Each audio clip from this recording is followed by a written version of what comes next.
علیہ السلام فرماتے ہیں جو بندہ توبہ کرنے والا تھا، اللہ کی بارگاہ میں آنے والا تھا، بار بار توبہ کرتا تھا، احساس رہتا تھا، اسے احساس تھا، آیا کرتا تھا، پھر بھی غلطیاں ہو گئی، قیامت کے دن رب کریم اپنے فضل کی چادر اس پہ ڈالے گا، فضل کی چادر ڈالے گا، اور رب کریم اس سے پوچھے گا یہ گناہ کیا تھا؟ اور نبی پاک فرماتے ہیں اس نے بڑے بھی گناہ کیے، اللہ چھوٹے چھوٹے گناہوں کے بارے میں پوچھے گا، یہ غلطی کی تھی، یہ گناہ، بندہ ڈر رہا ہے، وہ کہہ رہا ہے پتہ نہیں سزا کیا ملے گی،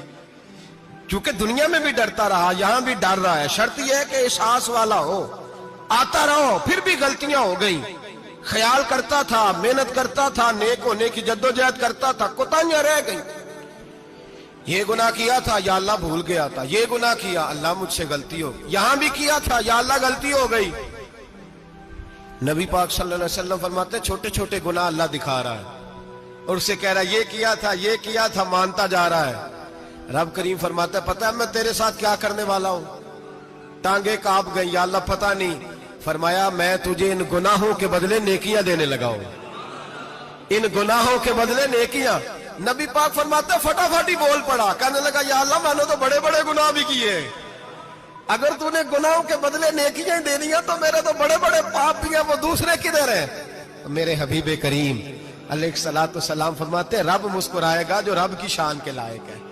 اللہ فرمائے گا تیرے دل میں احساس تھا، تو آیا کرتا تھا، تو توبہ کرتا تھا، تو میری بارگاہ ناز میں آتا تھا، پتہ تیرے اوپر چادر کیوں ڈالی ہے؟ یا اللہ نہیں، فرمایا میں تجھے اپنی رحمت کی چادر میں چھپا کے جنت میں داخل کرنا چاہتا ہوں۔ میرے بھائی تو آ تو صحیح،